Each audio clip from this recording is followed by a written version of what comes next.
કેમ તમે બાકી છો? એલા આ તમને મળ્યા બતાવવા એટલે ખેર આ તો આનંદની વાત છે બાપ. પણ મારો કહેવાનો મૂળ ભાવાર્થ તો વિશુદ્ધ પ્રેમની અહીંયા કથા કરી રહ્યો હતો આપણે.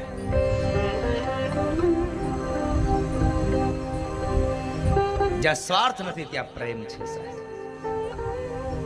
કોઈ પણ જાતની અપેક્ષાઓ ન રાખો પ્રેમમાં. અને પ્રેમ કરવાની ઈચ્છા થાય તો માત્ર એકમાત્ર પાત્ર છે કૃષ્ણ, એ ભગવાન. ભગવાનના નામથી પ્રેમ કરો, ત્યાંથી તમને કંઈક બદલામાં કંઈક મળશે, ત્યાંથી તમને કંઈક મળશે. અને પેલી વાત તો એ છે કે તમારે જો કોઈનો પ્રેમ જોઈએ છે ને તો પ્રેમ આપતા પણ શીખો. પણ અત્યારે થયું છે એવું, બધાને માન અને સન્માન જોઈએ છે પણ આપણે કોઈને માન અને સન્માન આપવા નથી. આ તો પેલા જેવું છે કે એક હાથે તમારે દેવાનું છે તો એક હાથથી તમારે લેવાનું છે. તમે જેટલું માન અને સન્માન આપશો એટલું જ માન અને સન્માન તમને મળશે. સીધી વાત છે. વિશુદ્ધ પ્રેમની ઝાંખીમાં રાધાજીએ પ્રશ્ન કર્યો છે, કનૈયા મને એ કહે કે તારા ઘરના બધા વ્યક્તિઓ રૂપાળા છે અને આ તું એકલો જ કાળો કેમ થયો? રાધાએ પ્રશ્ન કર્યો ભગવાન. કનૈયા નંદ બાબા ગોરા છે, પેલી યશોદા ગોરી છે, અરે તારો મોટો ભાઈ દાવ બલરામ પણ ગોરો છે અને તું એકલો કાળો થયો, શા માટે તું કાળો થયો? ભગવાને બહુ સુંદર જવાબ આપ્યો છે. રાધા સાંભળ, હું કેમ કાળો થયો. ગોપીજનો ના નયનો માં વાસ છે, ગોપીજનો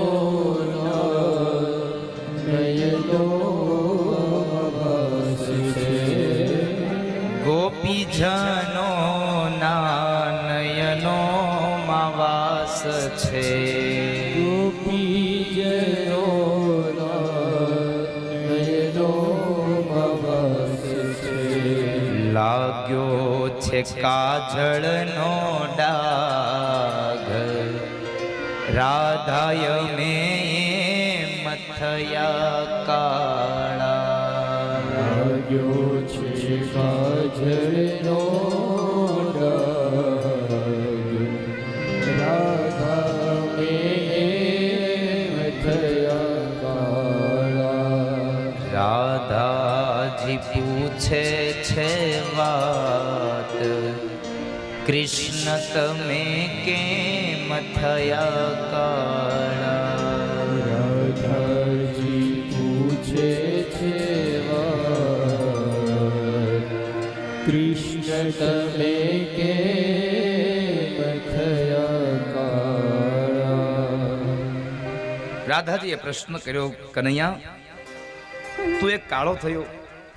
અરે હા રાધા, જવા દે ને. થોડી વાર થઈ એટલે રાધિકાએ એક વાત કરી, કનૈયા ચાલને હવે રાસ રમાડને. હવે બહુ ઈચ્છા થઈ છે રાસ રમવાની. આ રાસ પંચાધ્યાયની કથા આવે છે અને આ રાસ પંચાધ્યાયની કથા એટલે એક સ્ત્રી અને એક પુરુષનો રાસ ના. મહાપુરુષો કહે છે કે આ સ્ત્રી અને પુરુષ વચ્ચેનો રાસ નહીં, આ તો જીવ અને ઈશ્વર વચ્ચેનો મહારાસ છે. અને મેં ગઈકાલે પણ કહ્યું હતું અને આજ ફરી વાર તમને એક વાતની નોંધ કરાવું કે ભગવાન એમ કહે છે કે જે માણસ મારા આ મહારાસમાં એક ચક્કર લગાવે ને એને 84 લાખના ચક્કરમાંથી મુક્તિ આપી દઉં. મારા એક મહારાસમાં ચક્કર લગાવે,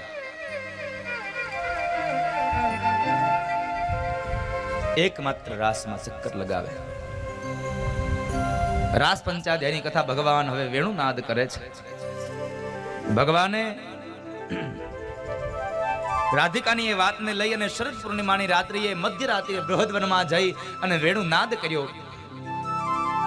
અને એ વેણુનાદમાં ગોપીઓ અડધી રાતે પણ પોતાના ઘરેથી નીકળી અને બધી ગોપીઓ ભેગી મળી અને મધ્યરાત્રિએ જંગલમાં આવે છે. આ તો ભવ્ય રાસ છે, દિવ્ય રાસ છે, મહારાસ છે. એ મહારાસ માટે તમામ ગોપીઓ જ્યાં બૃહદવનમાં આવે છે અને આવતાની સાથે ભગવાન કૃષ્ણએ એ શરદ પૂર્ણિમાની મધ્યરાત્રિએ આ જંગલની અંદર બૃહદવનમાં દરેક ગોપીઓનું સ્વાગત કર્યું. અને ભગવાન કૃષ્ણ બોલ્યા, ભગવાન વેદવ્યાસ લખે છે, સ્વાગતમ ભો મહાભાગા પ્રિયમ કિમ કરવાણિ વા વ્રધસ્યાનામયં કશ્ચિદ ભૃતાગમન કારણમ. હે મહાભાગ્યશાળી વ્રજાંગનાઓ, આવો, તમારું સ્વાગત કરું છું. હું શું તમારું પ્રિય કરું? આટલું કહી અને ભગવાન બોલ્યા છે, વ્રજસ્યાનામયં કશ્ચિદ ભૃતાગમન કારણમ. હે વ્રજાંગનાઓ, આ મધ્યરાત્રિએ તમે શું કામ આવ્યું? આ કૃષ્ણને કોઈ ન સમજી શકે. એને સમજવો બહુ અઘરો છે. પેલા એમ કહે છે કે હે મહાભાગ્યશાળીઓ, તમે આવો. ગમે ત્યારે એમ કહે છે કે તમે બધા લોકો આવો.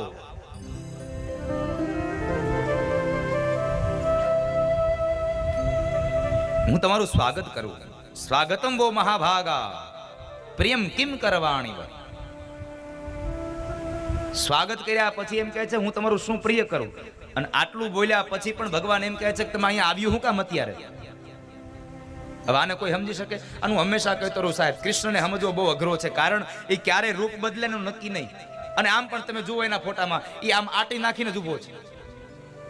આટી વાળો દેવ છે.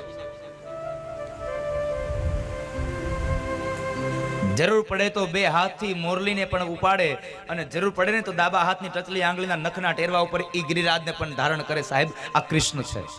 આને સમજવો બહુ અઘરો છે.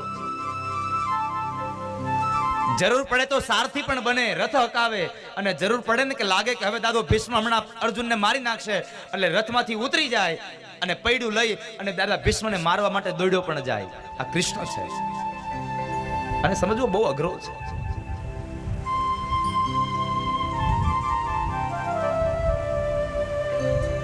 ગોપીઓ કહે છે કૃષ્ણ તમે બોલાવ્યા અને અમે અહીં આવ્યા છીએ, અને હવે આવ્યા જ છીએ ને તો અમે હવે એમનેમ નહીં જઈએ, અમારી ઈચ્છા પૂરી કરો. ભગવાન કહે છે શું તમારી ઈચ્છા? ગોપીઓ કહે છે અમારે રાસ રમવો છે. અને એ સમયે ભગવાને ગોપીઓની ઈચ્છા પૂરી કરવા માટે બૃહદવનની અંદર રાસ રચ્યો છે. પણ રાસ 3 પ્રકારે રચાયો છે. એક ગોપી અને એક કાન, ક્યારેક 2 ગોપી એની વચમાં કાન, અને ક્યારેક 4 ફરતી ગોપીઓ રમે, અને મધ્યમાં યુગલ સરકાર ભગવાન રાધા અને કૃષ્ણ રમે.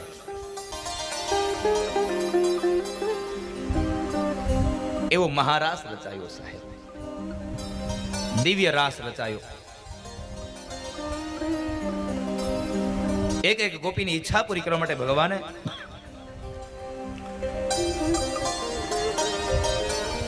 ભગવાને ગોપીઓની ઈચ્છા પૂરી કરવા માટે અનેક રૂપો લીધા. જેટલી ગોપીઓ એટલા ભગવાને રૂપ ધારણ કર્યા છે. અને ઈ ગોપીઓ ભગવાનની હારે રાસ રમે છે. અને શું ભાન બોલી, કૃષ્ણ રમાડે છે રાસ, ગોપીઓ ઘેલી બની છે. કૃષ્ણ રમાડે છે રાસ, ગોપીઓ ઘેલી બની છે. કૃષ્ણ રમાડે છે રાસ, ગોપી ઘેલી બની છે. આજે અહીંયા પણ આવો જ મહારાસ રચાશો. કેટલા લોકોને મહારાસમાં રમવું છે? જરા હાથ ઊંચો કરો.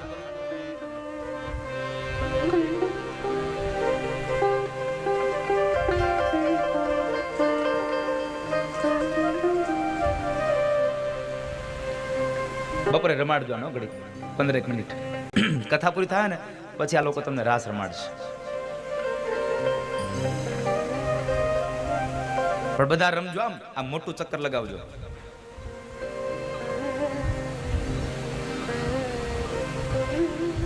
ભગવાને રાસલીલાનો પ્રારંભ થયો. એક એક ગોપી, એક એક કાનો, એક એક ગોપી, એક એક કાનો, એક એક ગોપીને એક એક કાનો, એક એક ગોપીને એક એક કાનો.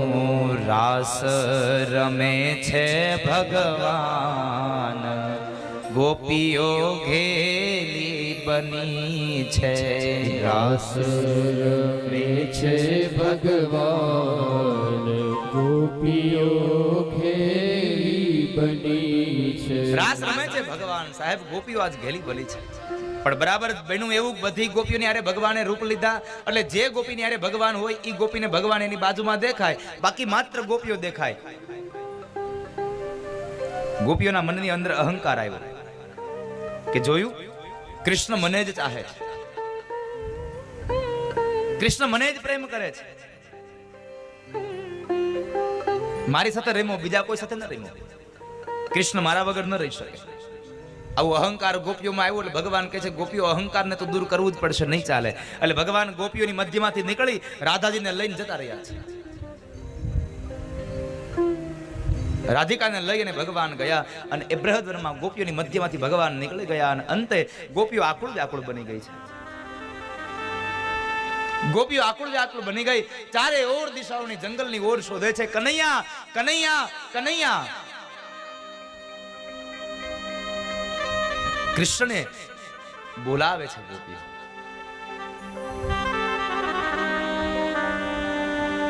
એક ગોપી કહે છે બેન જુઓ તો આ એકલો ગયો કોઈકની સાથે ગયો છે બધી ગોપીઓની સામે નજર કરે છે બધી ગોપીઓને ગણે છે એક ગોપી નથી મળતી એટલે સમજી ગયા આ જે ગોપી નથી ને બીજું કોઈ નહીં આ રાધા જ નથી અહીંયા ભગવાન રાધિકાને લઈને જતા રહ્યા છે રાધાને લઈને જતા રહ્યા બૃહદવનમાં આ બાજુ ગોપીઓ ભગવાનના વિરહની અંદર રડે છે અને એ સમયે ભગવાન રાધિકાનો હાથ ઝાલી અને બૃહદવનમાં એ માર્ગમાં ચાલ્યા જાય છે કૃષ્ણ થોડે દૂર ગયા અને આ બાજુ ગોપીઓ બધી કૃષ્ણના વિયોગમાં રડતી રડતી કહે છે કનૈયા અમને છોડીને ક્યાં જતો રહ્યો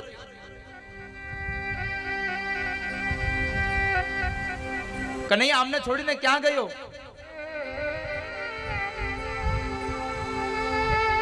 તારા વગર આ તારી ગોપીઓ ન જીવી શકે કૃષ્ણ તો રાધિકાની સાથે જાય છે થોડે દૂર ચાલીને ગયા રાધિકા થાકી ગયા છે રાધાજી થાકી ગયા રાધાજી કહે છે કનૈયા હવે મારા પગ દુખી ગયા ચાલને બેસી જઈએ થોડી વાર અહીંયા આપણે આરામ કરી લઈએ વિશ્રામ કરીએ ના રાધા બેસવું નથી અરે કનૈયા પણ મારા પગ દુખી ગયા છે મારાથી નથી ચલાતું હવે ચાલ ધીમે ધીમે ચાલીશું ભગવાન રાધિકાનો હાથ ઝાલીને રાધિકાને ટેકો આપીને લઈ જાય છે થોડે દૂર ગયા અને વળી પાછા રાધિકા થાકી ગયા રાધાએ અંતે કહી દીધું કનૈયા હવે મારાથી નહીં ચલાય તારે જવું હોય તો તું મને છોડીને જતો રહે પણ હવે મારાથી નહીં ચલાય રાધિકા બેસવા માટે તૈયાર થયા છે અને એ સમય ભગવાન કહે છે રાધા એક કામ કર તારાથી નહીં ચલાય ને તો તું મારા ખભા ઉપર બેસ જા પણ આપણે અહીંયા નથી બેસવું ભગવાને રાધિકાને પોતાના ખભા ઉપર બેસાડ્યા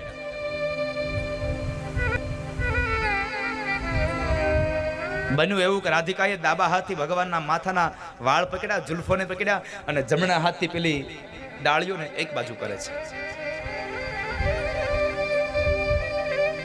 વૃક્ષની ડાળીઓને એક બાજુ કરે છે ધીમે ધીમે કૃષ્ણ ચાલ્યા જાય છે અને આ સમયે રાધિકાના મનમાં અહંકાર આવ્યો હવે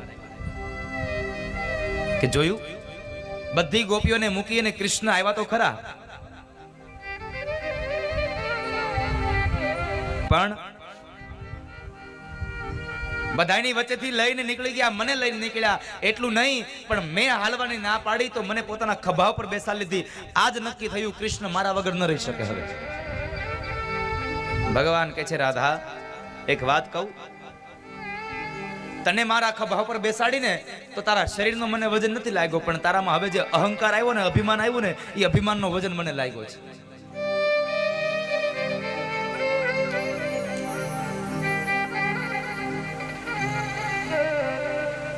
प्रेम गली अति सांकरी उनमें दो ना समाई साहेब प्रेम नो पत्तो बहु साकड़ो छे का तो एमां प्रेम होय अने का तो एमां स्वार्थ होय बस बेमांथी एक ज वस्तु